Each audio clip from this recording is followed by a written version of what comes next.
Hello प्यारे विद्यार्थियों, कैसे हो? उम्मीद करते हैं बहुत अच्छे से होंगे और अपनी तैयारी के अंदर बिल्कुल मस्त होंगे आप। आपका एग्ज़ाम 7 मार्च को स्टार्ट हो जाएगा, तो बस आपसे ये रिक्वेस्ट है कि अच्छे से पढ़ाई करें और आपको कोई भी समस्या हो तो आप कमेंट ज़रूर करें, उस समस्या का आपका सॉल्यूशन किया जाएगा। और जल्दी मैं आपको मैथ्स के जो छोटे क्वेश्चन है वो उपलब्ध करवाने वाला हूँ, और साइंस के भी छोटे क्वेश्चन मैं आपको उपलब्ध करवाने वाला हूँ। आपको दिया हुआ सेक 13/12, और ये जो आपका सवाल है क्वेश्चन नंबर 5 है। और क्वेश्चन नंबर 4 में पार्ट फर्स्ट में आपको करवा चुका हूँ। एक बार मैं आपको सवाल दिखा देता हूँ। क्वेश्चन नंबर 5 देख सकते हो आप, ये रहा, बुक के अंदर आपको नज़र आ रहा होगा। यदि सेक थीटा बराबर 13/12 हो तो अन्य सभी त्रिकोणमितीय अनुपात परिकलित कीजिए। तो सवाल को हल करते हैं। पहला क्वेश्चन है देखो, सेक 13/12 है। सबसे पहले अपन एक त्रिभुज बना लेंगे, ठीक है। ये त्रिभुज मैंने बना लिया इधर। सबसे पहले इन सवालों के अंदर सबसे पहले आपका समकोण त्रिभुज बनाया जाएगा। फिर आपको याद करना, मैंने आपको लाल बटावा कक्का समझाया था। क्या समझाया था? थोड़ा सा नीचे कर लेता हूँ, ये लो, लाल बटावा कक्का मैंने आपको याद करवाया था। तो सेक किसका उल्टा था? कोस का उल्टा था। तो कोस का फॉर्मूला आधार बटा कर्ण, तो सेक का हो जाएगा आपका कर्ण बटावा आधार। तो ये तो आपका हो गया कर्ण, ये आपका हो गया आधार। तो ये रख दो यहाँ पर 13, ये आपका 12। लंब आपको ज्ञात करना, क्या ज्ञात करना भाई? लंब। अब इसको अगर मैं नाम दूँ तो ABC, ठीक है। चित्र में आपको कोई भी त्रिभुज नहीं दिया हुआ तो नामकरण आप अपने हिसाब से कर सकते हो। और दिया हुआ है कि भाई बी को समकोण मानना है, को समकोण, तो फिर आपको मानना ही होगा, ठीक है। ये है। तो अब सबसे पहले अपन क्या करेंगे, AC फाइंड कर लेंगे। AC यानी आपको लंब ज्ञात करना है। सूत्र में आपके कल वाले पार्ट में बता चुका हूँ। एक बार कल वाले सूत्र को, कल वाला जो पार्ट है उसमें जाके आप सूत्र ज़रूर देखें। तो इसमें AC फाइंड करनी है आपको। AC निकालना, AC का स्क्वायर बराबर आपका BC का स्क्वायर माइनस AB का स्क्वायर। यानी जब भी लंब और आधार निकाला जाता है तो कर्ण में से घटाया जाता है। तो कर्ण आपका 13 है तो BC हो जाएगा। इसमें से अपन आधार को घटा के लंब निकाल लेंगे। AC आपका लंब है ना, ये लंब हो गया AC। BC और AB आपका आधार हो गया, और AC आपका कर्ण हो गया। तो निकालते इसकी वैल्यू सबसे पहले। तो BC बराबर आपका कितना है? BC बराबर है आपका 13 का स्क्वायर, और AB बराबर है आपका 12 का स्क्वायर। क्लियर? अब इसके बाद क्या करना है, देखो इसके बाद मैं आपको बताता हूँ। इसके बाद आपको क्या करना है, 13 का स्क्वायर क्या होता है आपका? 13 का स्क्वायर होता है आपका 169, है ना। 169, 12 का होता है आपका 144। स्क्वायर आपको 20 तक तो कम से कम याद ही करने पड़ेंगे, ज़्यादा नहीं तो 20 तक तो आपको याद होना ही चाहिए। बाकी तो आप गुणा करके निकाल लोगे। वैसे तो सारे गुणा करके निकाल लो, और अगर मुंह पर याद हो तो बहुत अच्छा है। तो 169 में से 144 घटाएंगे अपन तो कितना बच जाएगा आपका? तो बिल्कुल आपका 25 बच जाएगा।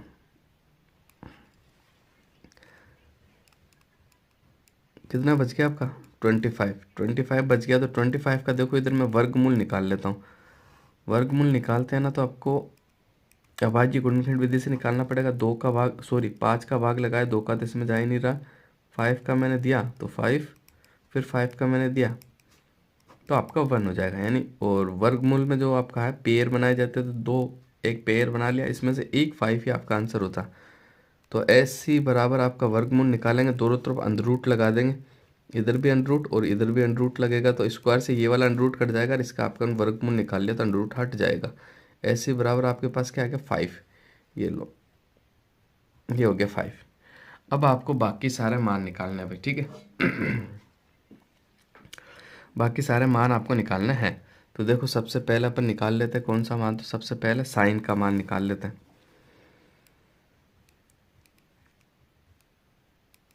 साइन थीटा, साइन थीटा बराबर आपका मान क्या हो जाएगा? तो साइन थीटा बराबर मैं आपको बता देता हूँ। साइन का जो फॉर्मूला होता है आपका, देखो देखना आप यहाँ पे, लंब बटा हुआ कर्ण होता है। तो लंब आपका 5 है, कर्ण आपका 13। तो साइन का जो हो जाएगा आपका 5/13, यानी लंब बटा हुआ कर्ण। ये लो, ये साइन का आंसर आ गया। साइन के बाद मैं बात कर लेता हूँ कोस थीटा की। कोस थीटा का जो आपका फॉर्मूला होता है देखो, तो कोस थीटा का आपका जो फॉर्मूला होगा वो आधार बटा कर्ण होगा। आधार बटा हुआ कर्ण, इधर देख सकते हो ये लिखा हुआ है बिल्कुल, आधार बटा कर्ण। तो इसका जो आधार कितना है आपका 12 और कर्ण आपका 13, तो ये लो 12/13।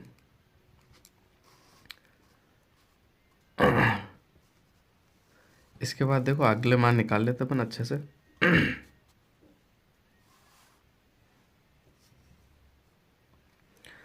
साइन कोस का हो गया, टेन का निकाल देता हूँ मैं आपका। टेन थीटा का वैल्यू क्या होगी, तो टेन थीटा की वैल्यू अपन देख लेते हैं। टेन थीटा का जो फॉर्मूला है, शायद आपको नज़र नहीं आ रहा होगा तो दिखा देता हूँ मैं एक बार अच्छे से। ये देखो, लंब बटावा आधार, लंब बटावा आधार हो गया ना, तो ये लो ये आपका लंब और ये आपका आधार।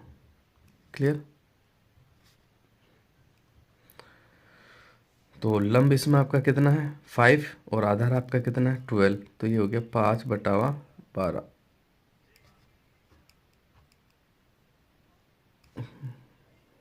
क्लियर। इसके बाद देखो अपन निकालते हैं कोसेक थीटा का मान।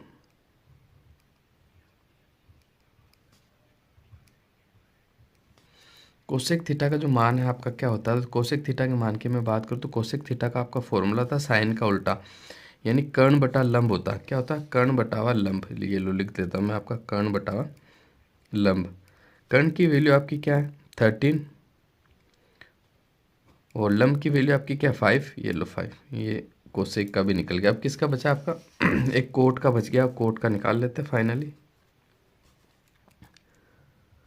तो ये कोट थीटा का जो फॉर्मूला होता है ना, अगर मैं आपको बताना चाहूँ तो कोट का जो फॉर्मूला होता है टेन का उल्टा होता है आपका। ठीक है, तो टेन का है आपका लंब बटा आधार, तो आधार बटा लंब हो जाएगा इसका। क्या, आधार बटा लंब, तो ये लो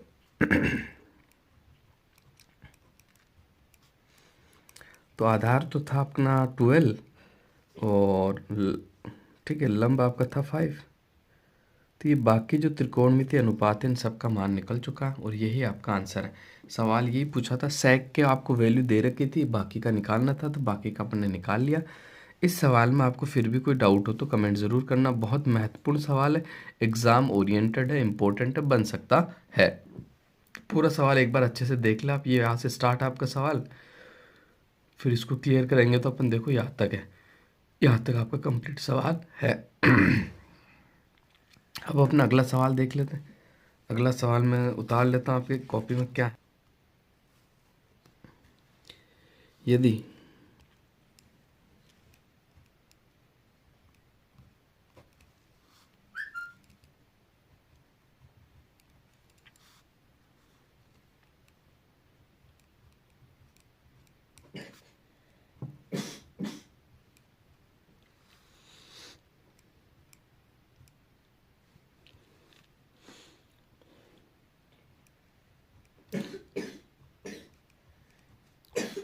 देखो, यदि ए और बी न्यून कोण है, ए और बी क्या आपका न्यून कोण है,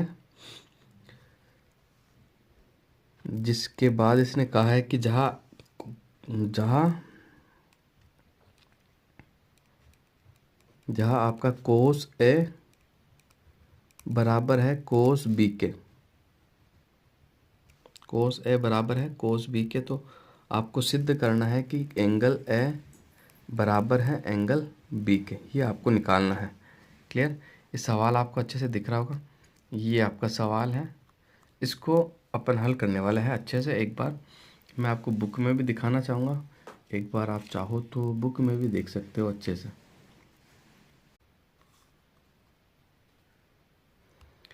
तो ये आपका क्वेश्चन नंबर 6 है, जिसे आप बुक में देख भी चुके हो। अब इसे अपन अच्छे से हल करते हैं।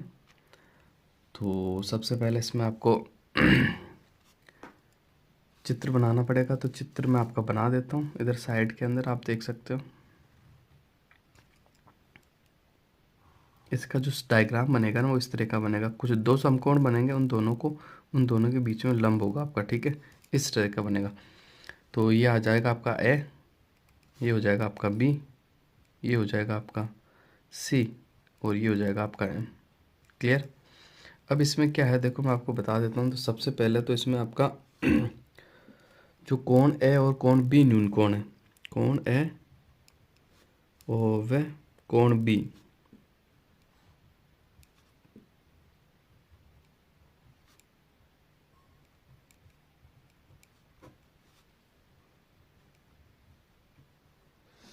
कोण ए और कोण बी जो है ना वो न्यून कोण है। क्या है? न्यून कोण है, आपको याद रखना।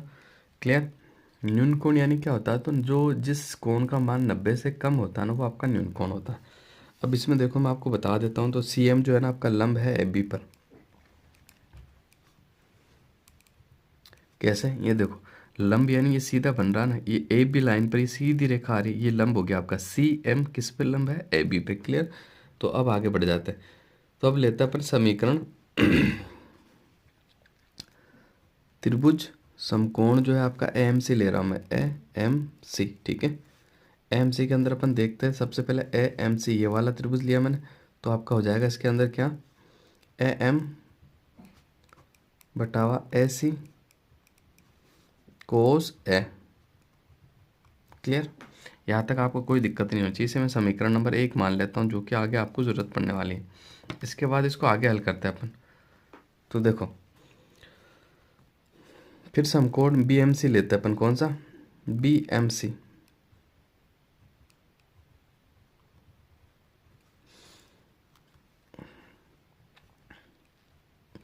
समकोण बी एम सी में, तो समकोण बी एम सी में आपका बी एम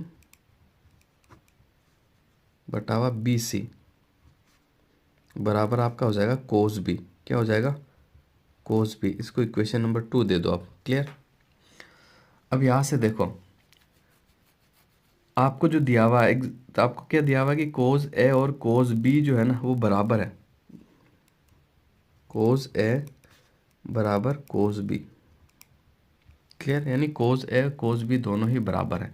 अब देखो मैं आपको इनसे हल करके बताता हूँ, समीकरण नंबर 1 और 2 से।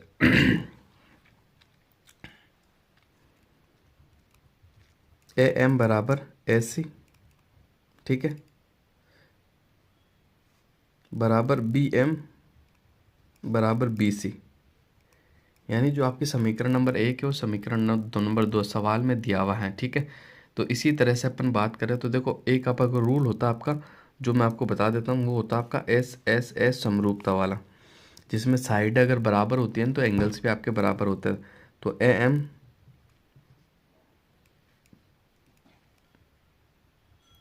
है ना आपका, बी नहीं है, ए एम एस सी बराबर बी एम बी सी बराबर सी एम सी एम। तो ये आपका एस एस समरूपता वाला जो रूल्स है ना वो मैंने क्या लगाया है। ठीक है, क्योंकि अगर आप भुजा देखोगे तो देखो ए एम भुजा बराबर है आपके, ठीक है, बी एम के, ये बी एम के एस सी और ये आपका बी सी। ठीक है, ये सी एम दोनों की कॉमन भुजा है। ठीक है, उभयनिष्ठ वाली भुजा है। ठीक है, तो इसी रूल फॉलो होगा। और इस प्रकार अपन कह सकते हैं कि त्रिभुज ए एम सी